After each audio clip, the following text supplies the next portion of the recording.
Hi, you watching your favorite YouTube channel, Learning Digital. Here we learn digital world things, so subscribe this channel for more digital world videos. Hello and welcome to today's explainer. Today, we are going to jump straight into what is arguably the most basic and essential legal document in our lives.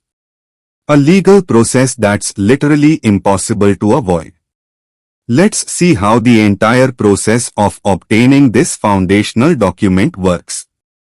Just imagine that single piece of paper that's the first thing requested for everything from school admission to obtaining a passport, buying a new home, or claiming an inheritance. This isn't some random piece of paper. Without it, progress is nearly impossible, a complete roadblock. So, let's keep the roadmap of this explainer clear. We'll focus on 5 points. First, the main legal key. Second, the essential documents or go bag. Third, the registration form. Fourth, submission and payment. And fifth, solutions to common problems. There's no need to panic. This bureaucratic fun is very predictable and straightforward. Let's move straight to the first phase. The ultimate legal key, the basis of identity. See, a birth certificate strictly serves two important legal functions. First, it's the ultimate proof of age and identity. Meaning, without it, forget about getting a driver's license. Second, it legally links legal relationships with citizenship and parentage. If there's even a small missing link, travel or government services will be a problem. Now let's move on to the next phase, because preparation is paramount. What exactly should be in this preparation go bag before you even put pen to paper? Well, first, hospital records, then parents' official IDs, if applicable, a marriage certificate, and yes, a valid address proof, such as a utility bill. If strict procedural steps are followed, these errors can be easily avoided. For example, the nickname trap, the full legal name should always appear on the form. If the name is Robert, it should never be Bob, even by mistake. Another is the date swap trap. Dates should always be in the day, month, and year format, i.e., DDMMYYYY. It's important to double-check that the parents' details match the IDs word for word.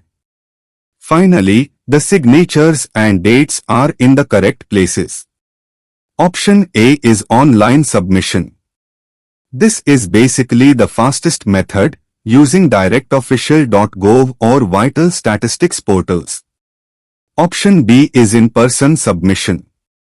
If the case is a bit complicated or there has been a significant delay in registration, it's definitely best to physically visit your local civil registry office. Now let's get a little practical about the cost. Getting it legally processed isn't technically free, but luckily, it's not very expensive either. Depending on different regions, the estimated cost for a standard certified copy is usually between 15-50. Yes, if multiple copies are ordered together, a small bulk discount is available. Not a bad deal. You know the cost, but how do I pay? Credit cards or secure bank transfers work seamlessly on online portals. If you are going directly to the office, a debit card, cashier's check, or money order will do. But here, one thing that's literally life-saving is your payment receipt. This receipt should not be misplaced, even by mistake. It contains a specific tracking number, which is crucial for tracking the progress of this entire mission. Now, let's move on to our fifth and final part, troubleshooting common application roadblocks. It's natural to encounter minor hiccups in government work. For example, if your name is misspelled, don't worry, a request for amendment form and your old school records will do the job perfectly. If registration is significantly delayed, the delayed registration process is helpful. And if your application is completely stuck, use the tracking number from the receipt. The fact is that calling the local office during off-peak hours, such as on a Tuesday or Wednesday afternoon, allows for quick and easy communication with a live agent. So, what's the ultimate outcome of all this running around and navigating bureaucratic desks?